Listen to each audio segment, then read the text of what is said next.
A todos y a todas, gracias por acompañarnos en el Centro Cultural de España. Un saludo también a toda la gente que nos está siguiendo a través de redes sociales. Como todos sabéis, estamos ahora mismo en el Centro Cultural con una instalación escénica, Estil Medea, una creación de Diego Aramburo, con motivo de los 25 años en escena de Patricia García.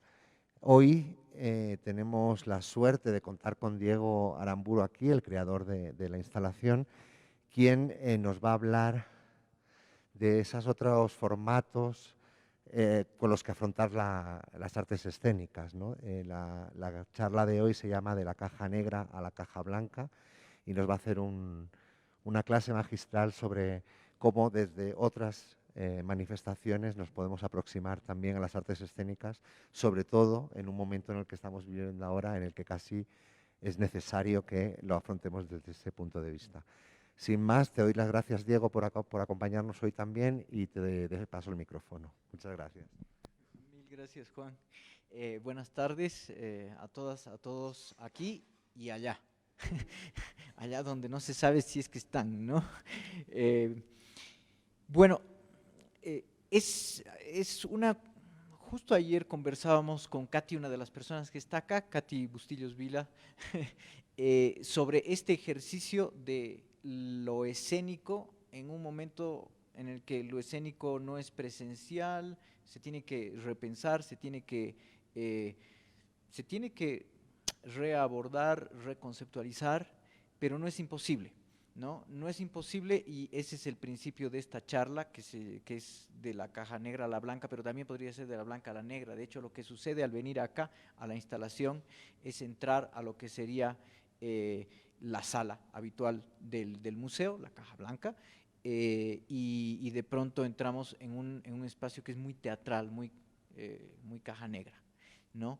Eh, este tipo de saltos, de como que compuertas interdimensionales entre lenguajes artísticos, a mí siempre me ha interesado lo liminal, eh, y quizá viene de que mi trabajo es específicamente la puesta en escena, poner en escena.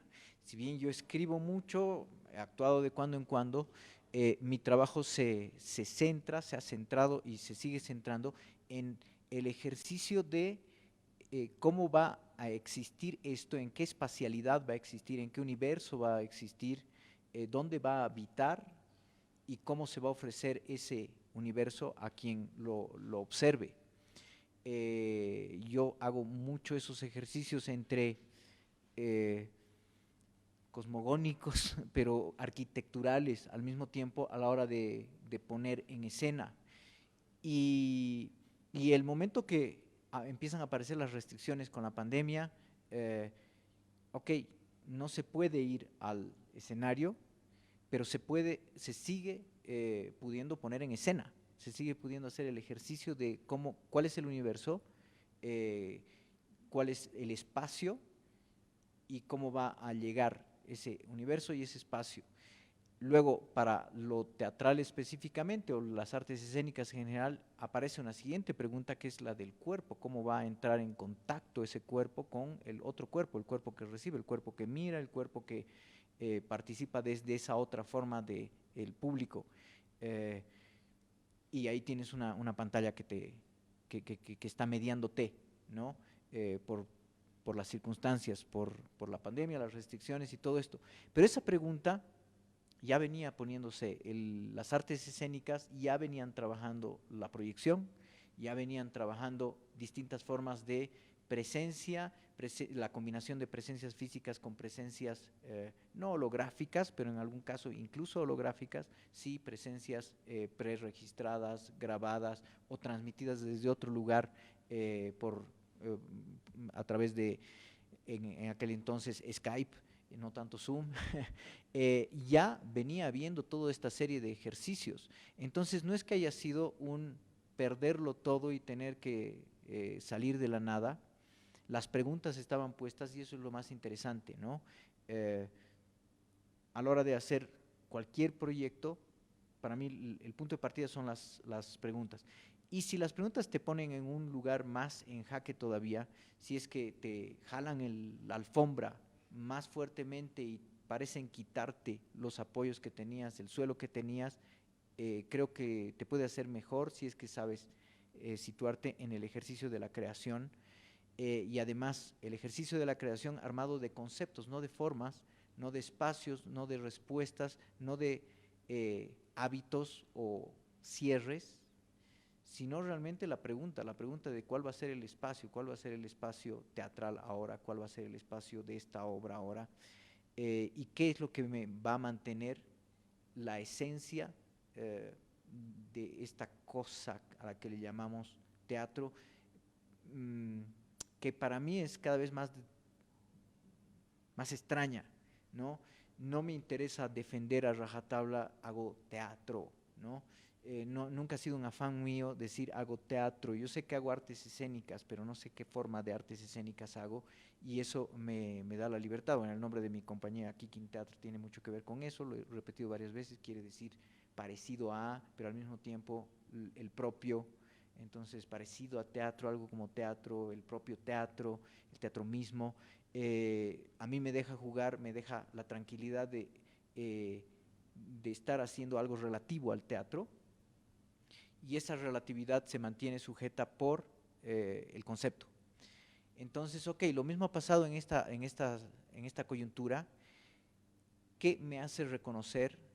¿Qué rescato desde lo conceptual, desde las esencias conceptuales de lo escénico, de lo teatral?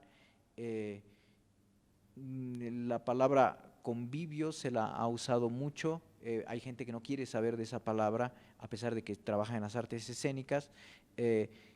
Todo este tipo de palabras, de conceptos que parecen pilares fundamentales de un hacer que se llame escénico y teatro, en realidad las podemos despojar, ¿no? Podemos hacer aún el ejercicio de qué está detrás de esa palabra, qué está detrás de lo escénico. Cuando hacíamos el año pasado el ejercicio de crear algo directamente para la pantalla, de hecho estaban los chicos, Katy y Jorge, cuando hicimos un claustro que dio en leyes, la pregunta era, ¿qué es lo que va a hacer que esta cosa que estamos creando hacia la pantalla tenga relación con el teatro, con lo escénico, con lo teatral? Y ahí era que aparecía en la pregunta estaba de alguna forma una primer pista para la respuesta, lo teatral, la teatralidad, no el teatro, la teatralidad. ¿Cómo le devuelvo la teatralidad a una creación? Una creación que tiene cuerpos que estarán en una pantalla, que tiene palabra, cuánta palabra no sabemos, que tiene movimiento, el movimiento va a estar registrado. ¿Cómo le devuelvo, a pesar de que luego la voy a plasmar en una pantalla, cómo le devuelvo la teatralidad, ¿no? Es esa pregunta en ese ejercicio es lo que a mí me llevó a asociar esa búsqueda con algo que es muy teatral actualmente, que es la política, ¿no? Por eso la obra termina siendo leyes, en relación a las leyes del teatro, qué leyes quedarán, qué esencias detrás de las leyes de lo escénico quedarán, pero también a un nefasto personaje de la política boliviana. Y porque la teatralidad la podemos encontrar en la política, totalmente. De hecho, creo que el teatro y lo teatral ha sido secuestrado, se puede decir, por prácticas políticas, por malas prácticas políticas, y entonces yo empiezo a reconocer, o sea, si allá están usando mis herramientas, las herramientas que yo solía usar para la puesta en escena o para la actuación o para lo relativo a mi creación escénica, toda esta cosa que reconocemos como los gestos un poco grandilocuentes, los subrayados un poco notorios de las intenciones, de las emociones, y lo falso, ¿no? O sea, el fingir que se deja entender como no del todo real, si se está manejando de diversas formas eso en distintos mundos, el mundo de la política, el mundo del deporte, entonces, ¿qué me queda a mí? Y me parece bien que me quede cada vez menos, porque me hace buscar más atrás y más atrás, ¿no? Lo ritual. Creo que en la esencia, en el inicio de de lo preteatral o lo parateatral o lo paraescénico, es que podemos encontrar respuestas, ¿no? La ritualidad, esa ritualidad que permite que haya una mística, un encuentro, una búsqueda, una sensación de compartir un algo más allá de que haya la mediación de una pantalla, ¿no? ¿Cómo consigo generar eso a través de un algo que puede ser en vivo, que puede ser preregistrado? ¿Cómo genero ese momento joya, ¿no? De la ritualidad, más allá de cuál es el medio, cuál es el espacio o cuáles son los espacios en el que trato de buscar esa sensación de comunión, de comunidad? Porque eso es, creo que detrás de este término tan usado, convivio, lo más importante es esa sensación de comunión, de comunidad. No es tan necesario que estemos en el mismo lugar, sino que nos sintamos en el mismo lugar de alguna forma, que comulguemos algo de alguna forma, ¿no? Lo mismo va a pasar en la instalación acá. Pati no está todos los días en la exposición, digamos, en la instalación, y al mismo tiempo sí está. Y quien entra a la sala entra en un contacto con Pati, que permite un pequeño momento ritual, un pequeño momento común entre quien ingresó y está expectante ahí y está reprocesando la obra, y Pati, que está de otra forma y que está, por ejemplo, pendiente de qué es lo que pasa cada día acá, etcétera, etcétera. Se generan puntos de contacto que creo que la cualidad de lo escénico, vamos a decir, nos permite habitar de otra forma el tiempo, como para sentir esas cualidades que se nos pasan en el día a día, porque creo que momentos, instantes de comunión, de comunidad con seres conocidos, seres cercanos, familia, etcétera, etcétera, los tenemos. Creo que la experiencia de lo común y lo ritual hace parte de la humanidad. Tenemos, aunque no la sepamos nombrar, tenemos experiencia de eso, podemos distinguirlo si prestamos atención, solamente que correteamos demasiado y entonces no nos permitimos afirmar que lo hemos sentido, ¿no? Ese tipo de búsquedas, ya de lo sutil, que te liberan de la forma, me parecen la forma de trasladarse de un espacio a otro, de un escenario analógico, digamos, a un escenario numeral, a un escenario digital, a una pantalla, a una proyección, y ahí, en esa posibilidad de desnudar las palabras que se supone que son fundamentales para el hecho escénico y quedarse con la esencia detrás de esas palabras, es que nos encontramos con un instante más despojado, más frágil, pero al mismo tiempo, por esa fragilidad, más potente, porque una vez que se entra en contacto con esa pequeña semillita, con ese hilo muy fino de vestigios de este arte milenario, que le podemos llamar teatro, le podemos llamar rito representativo, representacional, lo podemos nombrar de distintas formas, pero la esencia delicada de esa cosa que nos viene desde hace tantos siglos sigue presente, y la podemos distinguir cuando al mismo tiempo nos ponemos en un estado de atención suficientemente frágil, que nos humaniza. Entonces es gracioso y puede sonar paradójico que nos podamos humanizar más a veces frente a una pantalla, al seguir mirando esa pantalla para buscar el momento en el que identifico lo humano, el encuentro humano, el punto de contacto con esa otra cosa delante mío, esa obra, son puntos de luz, son números, son unos y ceros en realidad, y encuentro por mi atención, encuentro y reconozco esa comunión, esas pequeñas cualidades humanas detrás del hecho que yo estoy presenciando. Y ahí se potencia una otra cosa que yo creo que es característica del teatro, se potencia la lectura, ¿no? El gran poder que tiene el espectador delante de la obra en el hecho escénico, que en realidad está en todas las artes, ¿no? La obra no existe si no hay un posicionamiento de alguien frente a la obra que reprocese esa propuesta, que la lea, que la cierre, que le dé carácter de obra de arte, de obra. Entonces termina potenciándose, haciéndose más visible todo, la fragilidad de lo teatral, esa fragilidad que pervive en el tiempo, porque esa es otra de las paradojas del teatro. El teatro, siendo tan efímero, es un arte que está perviviendo, el teatro, lo escénico en general, que está atravesando siglos y nos sigue llegando parte de su esencia. Entonces el tiempo largo y el tiempo frágil, huidizo, el instante, conviven.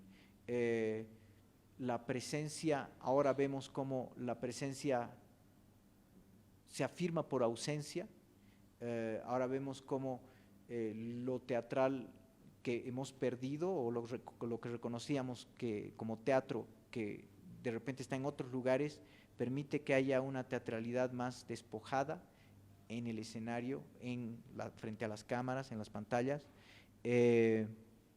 Nos es más fácil, es gracioso, pero nos es más fácil reconocer una mala actuación en el teatro, en el cine, y en el día a día las aceptamos, las malas actuaciones. Está bien, todo ese tipo de esas pequeñas paradojas permiten ir navegando para saltar hacia cualquier lugar y reconocer en medio de esto, de esta cosa a la que le vamos a llamar teatro, artes escénicas, sin deberse a una solución, sin deberse a una forma que nos diga sí es, no es. Porque aparte el momento de ese momento en el que había que definir las cosas se fue, hace mucho que ya no tiene interés. Para mí por lo menos no tiene interés. Puede que haya ciertos niveles de interés pedagógico en decir, ok, era teatro, era danza, para dar ejemplos quizá, pero aquí que ni siquiera tenemos fondos diferenciados, no tenemos fondos, entonces mucho menos diferenciados para teatro, para danza, entonces con más libertad nos podemos mover, ¿no? Para teatro, para danza, para artes visuales, para cualquiera de las artes. Con más libertad nos podemos mover para ir hacia búsquedas de lo esencial. Y creo que este es un excelente lugar para hacerlo, Bolivia, quiero decir, las culturas bolivianas, porque aquí todavía existe la tragedia, por ejemplo, a pesar de que el mundo está en un momento que se podría describir como trágico, la tragedia había sido negada mucho tiempo a la civilización, no había carácter trágico en medio del día a día. Dramático sí, se alcanzaba el drama, pero a la tragedia no. En los Andes siempre se ha estado en contacto con la tragedia, hay un deber ser hacia causas mayores, hacia la Pachamama, ¿no? Entonces aquí creo que podemos aún más entender, sentir o subsentir por lo menos, cómo esas cosas que vienen desde atrás en el tiempo o desde abajo de los conceptos en relación a lo escénico, están presentes y es cuestión de afinar la oreja, ¿no? De atender y las podemos seguir reconociendo. Entonces, a partir de esta atención, se abre la posibilidad de, primero, de dejar de lado la angustia, porque yo creo que es una angustia la que lleva a la pregunta, y ahora, ¿cómo hago teatro si no puedo estar en un teatro y no puede ir el público a ver mi teatro, ¿no? No voy a poder hacer teatro, no puedo hacer nada. Hay cierta razón en eso, sí, sin duda, pero también hay respuestas posibles cuando esa carencia no se la aborda desde la angustia, sino desde las posibilidades, ¿no? O sea, creo que en Bolivia hemos trabajado las artes y las artes escénicas, sin duda, desde la carencia. Entonces, ok, un poco más de carencia, más complicado el momento, y puede que nos dificulte la supervivencia humana, pero no la supervivencia como artistas, eso es lo lo paradójico, ¿no? O sea, sí podemos seguir creando en medio de la dificultad, en medio de una condición que es terrible, a nivel humano, a nivel de salud, obviamente, y a nivel económico, pero poder pensar, poder encontrar, poder reconocer hacia allá yo puedo seguir proyectando mi hacer, eso nada nos lo quita. Y creo que ahí está incluso la gran ventaja de haber estado viviendo y haciendo artes sin nada, ¿no? O sea, durante años sin nada. Nos tiene en ejercicio, nos tiene en el ejercicio de pensar cómo resuelvo cualquier cosa, una pequeña cuestión logística, pero también preguntas mucho más profundas como las que tenemos que enfrentar ahora al momento de decir, ok, mi obra sigue siendo escénica, pero no puede estar frente a 50 personas y no puede juntar de este lado a 2, 3 personas sin barbijo y que hagan lo que de repente la obra necesitaría que hagan. No, pero esa es una lectura nada más. La obra necesitaría que hagan X, Y, Z, es una lectura. Hay 20.000 formas más de leer y de proponer lo que necesitaba esa obra. Entonces son ese tipo de ejercicios. Lo escénico puede existir en la pantalla, sí, puede existir en una sala, en un museo en el que no hay ninguna actriz, ningún actor, sí, puede existir. Hay muchas obras de teatro, bueno, ya entraríamos en la conversación del arte anaurático y aurático. Hay muchas formas en las que ya no se le demanda al arte, a la obra, que sea la revelación. Son solamente pistas y la revelación está en mí, ¿no? Lo mismo pasa en relación a lo escénico. Yo dejo pistas de lo escénico, dejo algunas semillitas. Lo escénico total, el cierre, la concreción de lo escénico, de repente no va a estar sino después de ver toda la obra y de yo irme con lo que me haya dejado la obra, ¿no? Estas formas de arte y de contacto con el público, un poco como con la estrategia de Pulgarcito, de dejar miguita por aquí, miguita por allá y que se genere el camino hacia algo, hacia una construcción de obra que ya no es de la presentación, sino del procesamiento de lo que se ha recibido en la presentación. A mí me parecen muy ricas y muy, ahí sí voy a usar una palabra que a mí me da miedo, muy democráticas, muy horizontales en todo caso, porque quien ha hecho la propuesta, quien ha creado esas miguitas, no está por encima, es muy dependiente de que alguien las recoja, y eso siempre ha sido así, solo que se lo disfraza, ¿no? Si le pones un escenario, si le pones, o peor todavía, una pantalla, mucho cartel y demás, y te vas hasta la industria, qué sé yo, del cine, pareciera que todo está comido. Pero no, lo que se hace desde el lado de la producción es dejar miguitas, y mientras más consciente sea el ejercicio creativo de que son solamente miguitas las que se está poniendo por aquí y por allá, se está trazando un trayecto que luego puede venir cualquier pajarito y lo va a modificar además. Creo que hacemos un ejercicio creativo más exigente y más rico, más abierto a que esa creación se vea interferida para bien por todas las interacciones, las lecturas y los lugares presentes, tiempos, espacios que atraviesen cada una de las presentaciones, cada una de los puntos de contacto de las miguitas con quien las recoge. Y los puntos de contacto pueden estar en una pantalla o pueden estar en un escenario o pueden estar en un espacio, una caja blanca, un museo, etcétera, ¿no? Ese ejercicio es sumamente potente, exigente pero potente, ¿no? Creo que, y al mismo tiempo se parece a lo que hacen los niños, ¿no? Como de costumbre, el inevitable referente del ejercicio mayor de la creatividad está en las personas que tienen menos cuadradas sus posibles respuestas y sus posibles formas de encarar las situaciones. Evidentemente una de esas manifestaciones son los niños, las niñas, que sí son, todo el tiempo van a ir tanto dejando como recogiendo miguitas, es el hábito. Todavía no tienen el lenguaje totalmente cerrado y eso a mí me parece fantástico.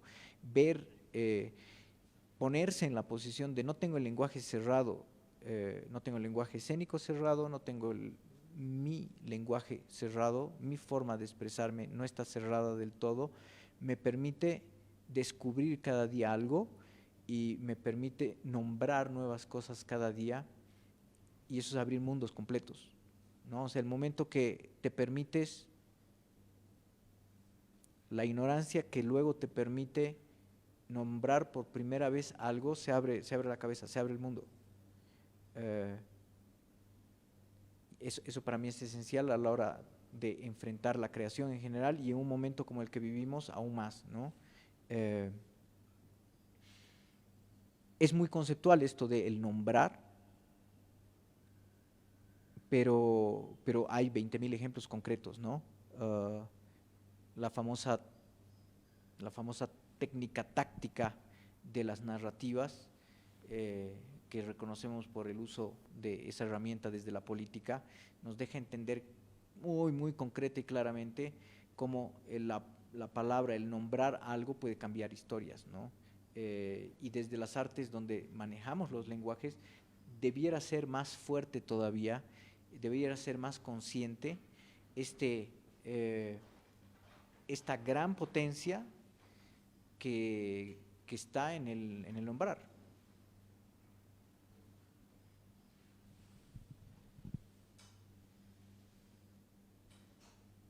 El ejercicio de Still Medea se pasa muy por ahí, ¿no? ¿Cómo nombro? Primero, ¿cómo me nombro en relación a la Patti? ¿Cómo nombro a la Patti en este momento de su vida? Ese tipo de preguntas a mí me llevan a encontrar cosas, ¿no? ¿Qué estoy haciendo? No sé. ¿Cómo nombro lo que estoy haciendo? No sé. Pero no es un no sé cómodo, es un no sé porque está en actividad, está en búsqueda, ¿no? Es una amplitud hacia la posibilidad de que sea esto, la posibilidad de que sea esto otro, me mantiene a mí en movimiento. Alguna vez he hablado de, dentro de las figuras poéticas estas, la que más me interesa, la que me interesa mucho hace bastante tiempo, ya no es la metáfora en general, ni esas formas que ya tuvieron su tiempo, esas figuras poéticas que tuvieron su tiempo, sino la reflectáfora, la que niega afirmando o la que afirma negando y se mantiene en ese movimiento dual de soy y no soy lo que estoy aludiendo, ¿no? Eso es lo que hace una reflectáfora, alude a algo, pero no de forma cerrada, sino de forma ambivalente. Entonces, una vez que te abres a la posibilidad de que las cosas sean un poco como la física cuántica, ¿no? El 1 es 0 ya en ciertas computadoras cuánticas, y dicen que hay el ejemplo del gato vivo y gato muerto, que se supone que las computadoras cuánticas podrían tener al gato vivo muerto o al gato muerto vivo, por esta cualidad de que el 0 es el 1 y el 1 es el 0 para estas computadoras.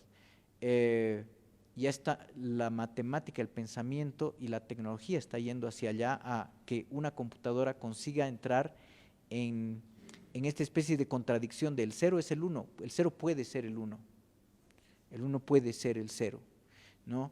A mí me parece fantástico que lleguemos a un momento así porque lo binario nos ha venido fulminando, liberarse de lo binario es absolutamente necesario. Y lo mismo pasa con todas las palabras.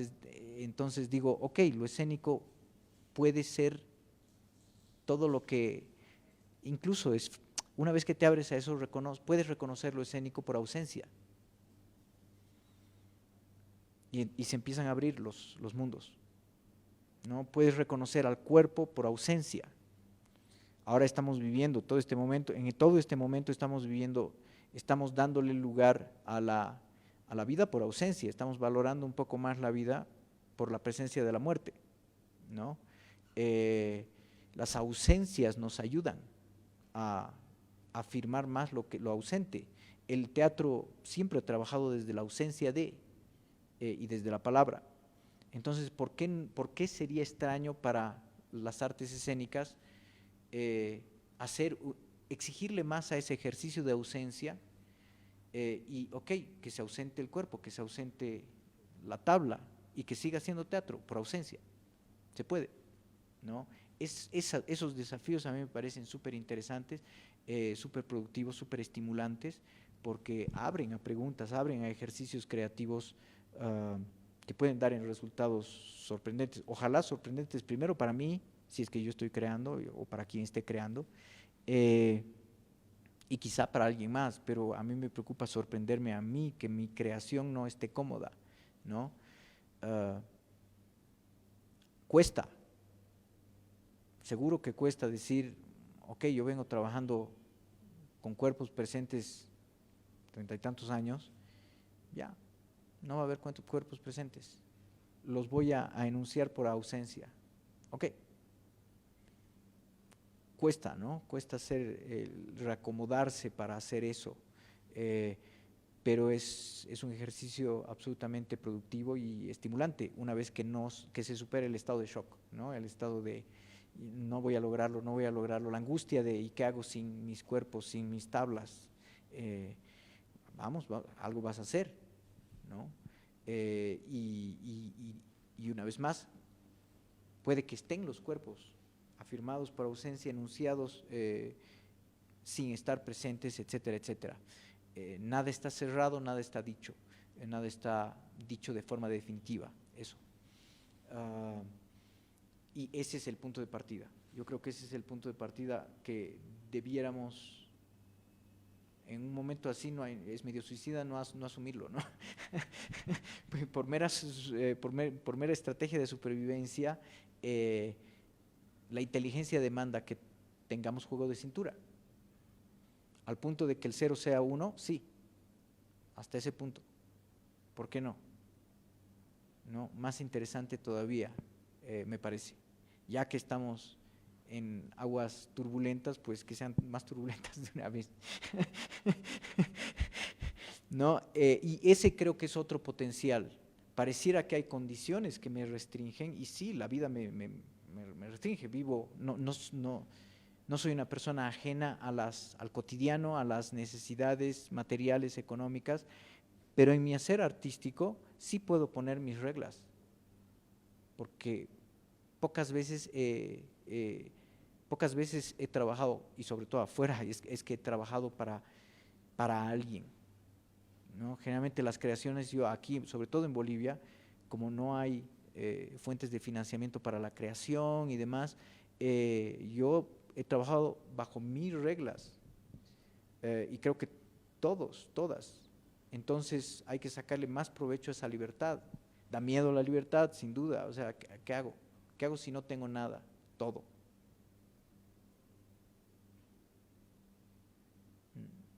Creo que es más complicado cuando te dicen qué haces cuando tienes todo esto, porque ya te han generado un marco. Porque cuando te dicen tienes todo esto, no es todo, es solo todo esto, lo que estaba en esta cajita, ¿no ve? En cambio, cuando no tengo nada, tengo la cajita, pero puedo no tenerla, tengo lo que sea. Puedes tirar la mano a ver qué había por allá. Puede no haber nada, no importa. Tengo juego de cintura, ¿no? Y tengo mis preguntas. Entonces a mí me parece un momento súper productivo, súper estimulante.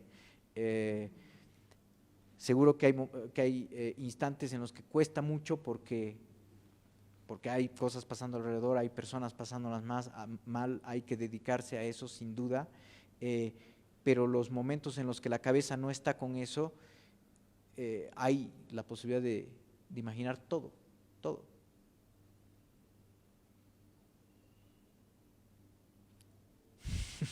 Creo que eso, de repente es interesante que empecemos a interactuar. ya que hay algunas personas aquí, ya que estamos entre algunas personas.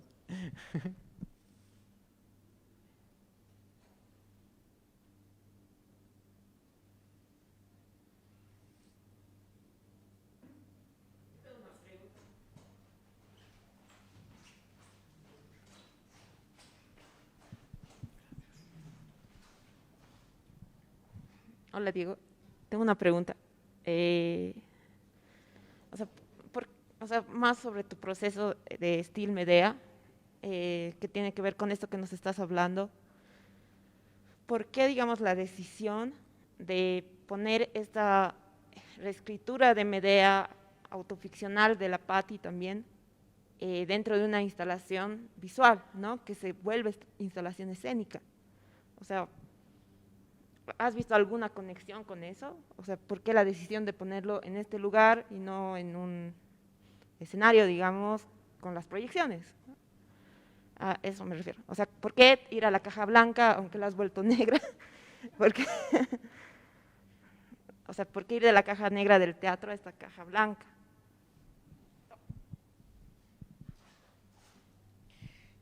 Sí, el proceso de esta creación se ha visto influenciado por las circunstancias. La pandemia es una de ellas sin duda, pero la crisis política fue otra, el embarazo de Patti antes de la crisis política, etcétera, etcétera. Y cada uno de estos elementos que han aparecido han aportado a la obra. No hay por qué, no había por qué luchar contra esas circunstancias. Había que incorporarlas, había que, lo que decía al principio, ¿no? Había que prestarle atención, escucharlas, porque te van a decir algo, va a salir algo de ahí que te va a servir para la obra, ¿no? El hecho de que hayamos llegado acá, que estemos presentando en el centro de España, a mí me parece fantástico. Incluso no era que la Patti quería, por ella tener vínculo con España, hacer la obra aquí, pero todo ha ido llevando hacia acá y ha sido un hallazgo fantástico, ¿no? La obra se potencia en todas sus lecturas, en Patti con relación con España, con Bolivia, el encuentro con el centro de España, con Juan, todo esto potencia la obra, ¿no?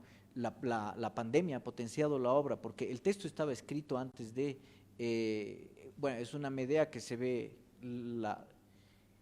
el, el factor destino que está presente en toda tragedia y en Medea, en esta reescritura está dado por un incendio que hace que le empiece a faltar el aire a ella y o sea, a Medea, a esta mujer, digamos, y a una hija que está pariendo.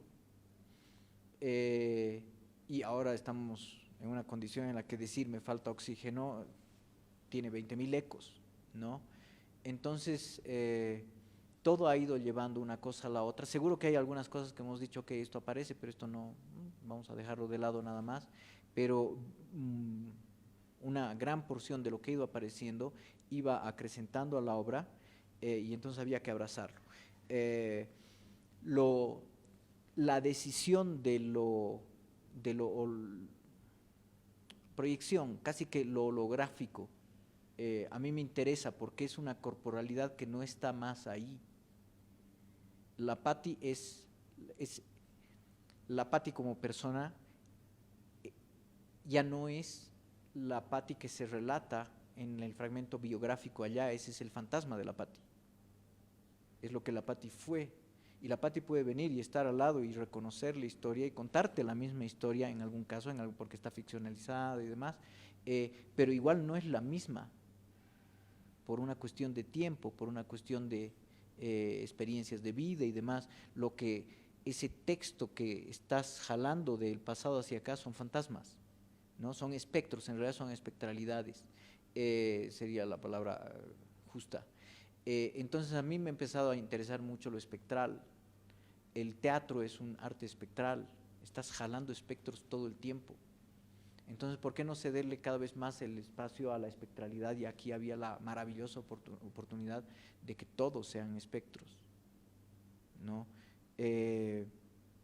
las dimensiones de la sala, el poder aislar los tres espacios, oscurecerla, todo eso, o sea, creo que es mucha la libertad, una vez más, que se tiene, de la que se goza al entrar en un espacio como el centro de España, acá en La Paz, y decir, ok, o sea, es el universo, tienes tantas posibilidades que explota la cabeza, ¿no? Y es fantástico. Y de repente alguien diría, hay salas de exposición más grandes. Sí, pero fíjate que aquí esta dimensión es perfecta. No necesitas más grande porque además te dan otras libertades y tú dices, no, esto va a funcionar perfecto, ¿no? Pero la respuesta concreta tiene que ver con lo espectral, con lo espectral que aquí se da de una manera especial, que a mí me gusta que aquí se da, en esta dimensión, en este espacio, en esa disposición. Seguro que, o sea, se puede incorporar alguna pieza que tenga un cuerpo presente. Puede haber alguna versión con alguna presentación, de hecho lo conversábamos. Se puede tener algún día especial en el que se tenga la presencia de la Patti de una u otra forma, o sea, eso incluso hay posibilidades, mira, más posibilidades todavía, pero sin la presencia de la Patti, con con las proyecciones y esta afirmación de lo espectral, esta afirmación por ausencia, es la obra, y es la obra en una potencia que ha ganado a través de la maduración y los encuentros.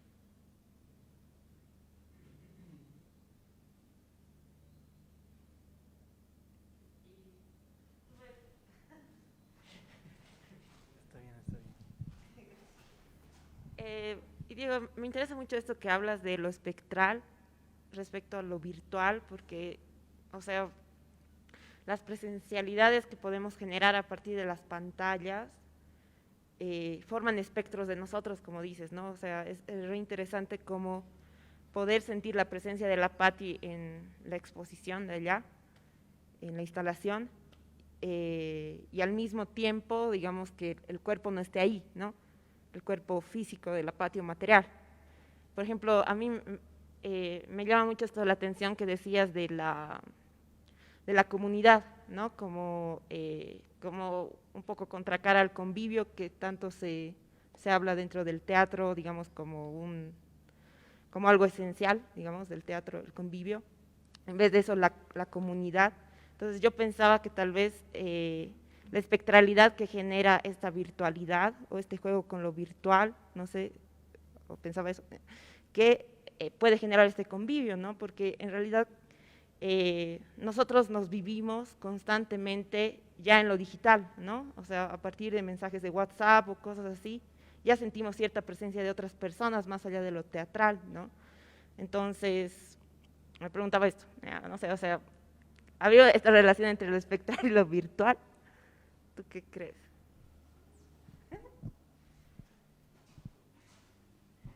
Sí. No, sí, o sea, definitivamente, ¿no? Estamos jalando presencias, rastros de presencia, estelas de presencias a través de todas estas herramientas tecnológicas actuales. Yo no consigo soledad actualmente, aunque quiera. No la consigo porque hay demasiada. Los espectros están alrededor todo el tiempo. Hay una convocatoria y una demanda de correspondencia con tiempos y espacios que no son todo el tiempo,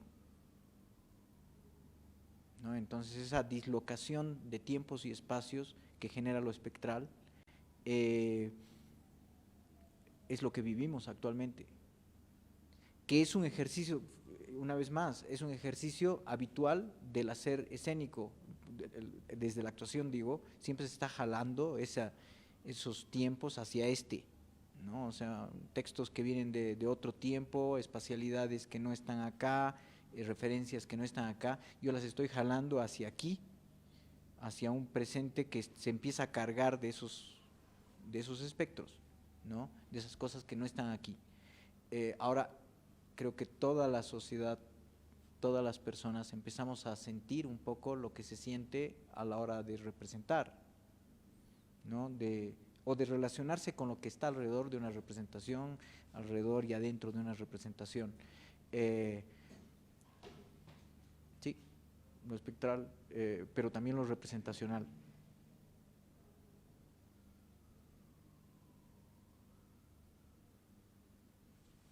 Sí.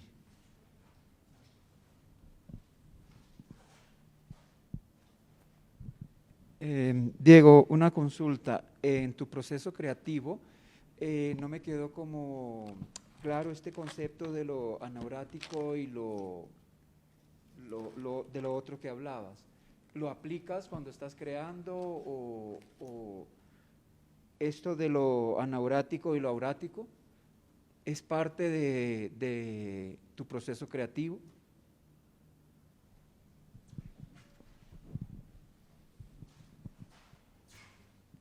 Sí, es que creo que ya, bueno, se le exigía al arte, se le exigía tener aura, ¿no? Se le exigía cerrarse como un objeto que es, como una especie de ente, como una ontología per se, como algo que incluso emana cosas, un aura, ¿no?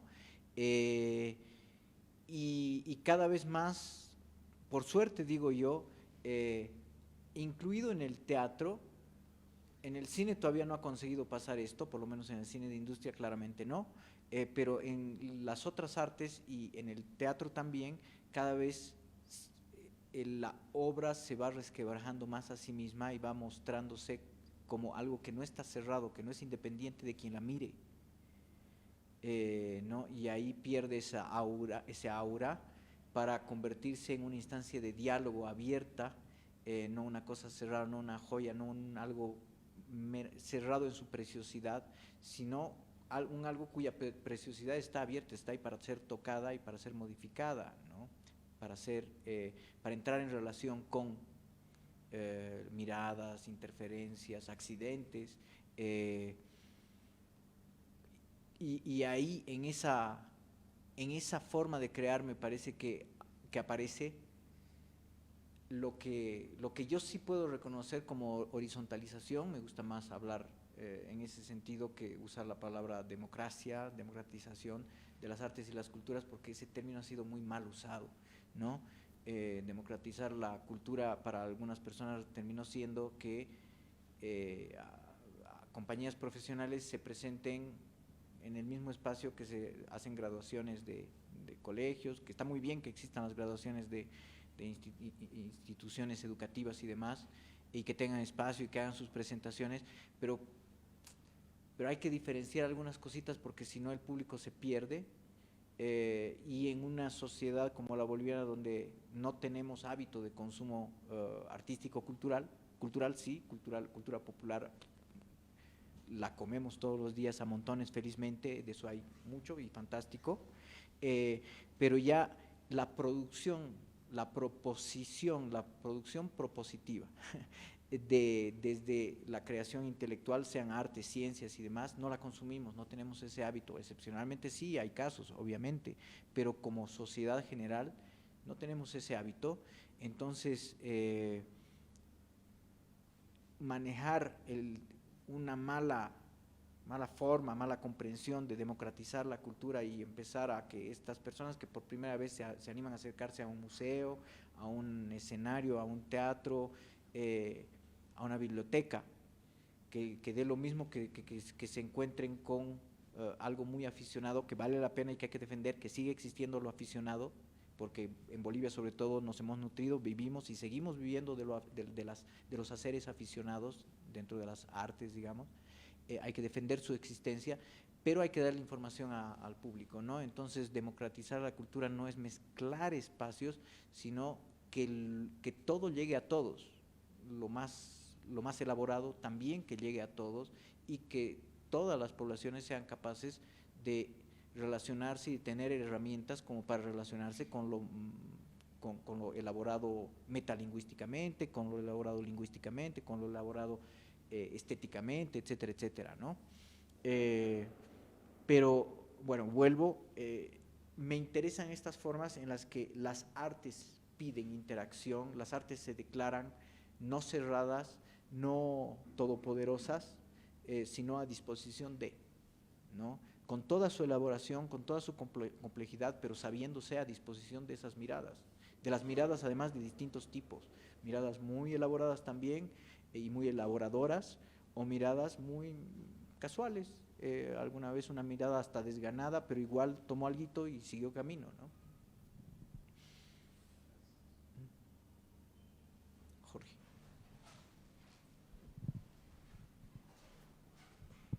Diego, ¿tú qué relación consideras que hay entre la Cólquide, ¿no?, la obra que estaba el año pasado, y Estil Medea? O sea, ¿crees que es como uno es una versión de la otra o son dos obras diferentes? Y bueno, si consideras, digamos así, como que están relacionadas, ¿crees que este soporte de instalación le da otra dimensión, digamos, muy diferente a lo que era el soporte, que era la versión, digamos, totalmente para pantalla, que era la Cólquide?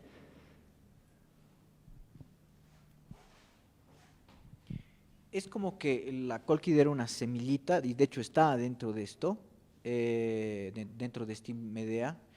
Era una primera aproximación a, ok, nos animaremos a todo lo que venimos procesando, le demos un momento tangible para luego lanzarnos a esa piscina misma o de repente cambiar de piscina, ¿no?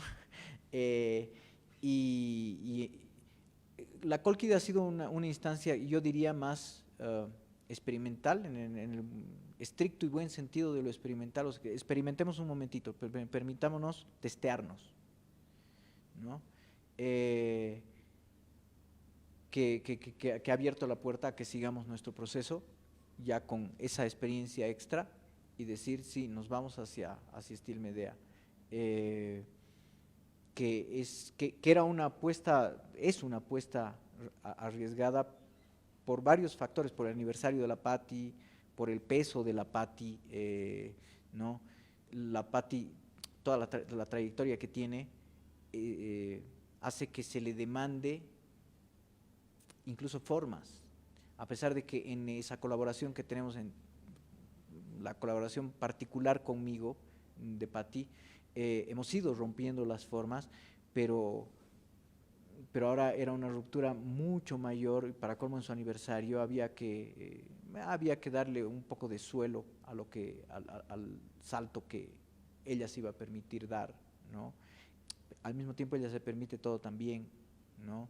No es para nada ni conservadora ni tímida en sus apuestas artísticas, pero era bueno, ya que el tiempo, además, una vez más las circunstancias, ya que el tiempo, las circunstancias nos permitían hacer un proceso más largo, más elaborado, con instancias en las que, ok, lleguemos hasta acá y hagamos estito, y lo podemos observar un tiempo y luego nos animamos a ir hacia una siguiente cosa y observarla. Ha sido como pintar un cuadro al óleo, ¿no? Así, a mí me gusta mucho, tengo mucha influencia de lo visual, ¿no? Entonces este proceso se ha parecido a eso, ¿no? Vamos a pintar una primera capa por acá y la vamos a dejar secar antes de meter la segunda, porque si no se nos va a embarrar. Tiene año y medio el proceso, un poco más de año y medio el proceso de esta obra, de esta creación. Más de año y medio. Entonces está bien, ha estado bien cada uno de esos instantes. Ha habido uno, digamos, la Cólquide, que se ha permitido sacar la cabeza hacia alguna mirada ajena. Ha habido otros que nadie los ha visto, pero hemos tenido muchos hitos, digamos, a medida de que íbamos avanzando en esta creación.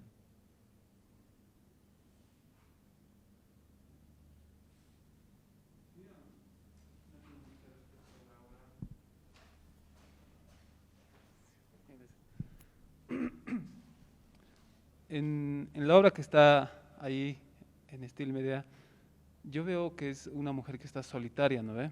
O sea, es una persona, y quería saber si que cómo en la puesta en escena que han hecho en la interpretación de la señora tiene algo que ver con la soledad, ya que en estos últimos tiempos que hemos estado viviendo se ha hablado mucho de la soledad, incluso de tener algún tipo de problema psicológico respecto a no tener ese contacto que todos los días teníamos, ¿no?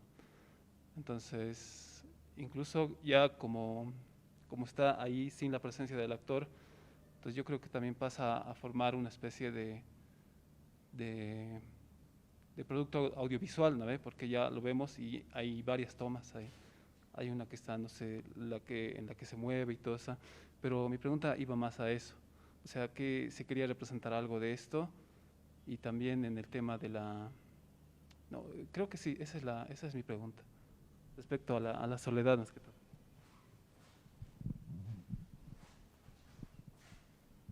Sí, seguro que sí. Y si tú lo has sentido, entonces más. Entonces más sí puedo decir, ¿no? Porque es lo que venía comentando hace un segundo. La obra es la obra que tú vives, no es la obra que yo he hecho. Una vez que está ahí, tú entras ahí y esa vivencia es la obra. Yo no puedo pretender que la obra sea sin ti. Entonces no hay una cosa que yo diga esto es la obra. Sí hay cosas que yo reconozco que están en la obra y que son propuesta, pero una vez que alguien entre, ¿qué partes de esa propuesta van a ser procesadas, van a ser tomadas, qué partes van a ser dejadas de lado? Depende de cada persona. Y eso a mí me interesa y me parece fantástico. Sí, creo que te responde específicamente a tu pregunta, a tu comentario, contarte que cuando la gente me pregunta hasta cuándo va a estar la obra, qué sé yo, les digo va a estar un mes, pero además les digo, yo creo que es mejor que la veas a solas. Bueno, yo creo que ya no hay más preguntas, así que muchas gracias por haber estado esta tarde con nosotros. Gracias, Diego, por haberte desplazado a La Paz estos días y haber compartido con nosotros. Esperamos que vuelvas pronto. Muchas gracias. No, mil gracias a ti, Juan, y mil gracias al centro, a todas las personas que están aquí y a las personas que están allá, pero sobre todo a ti, a Pati, al CELP, mil gracias.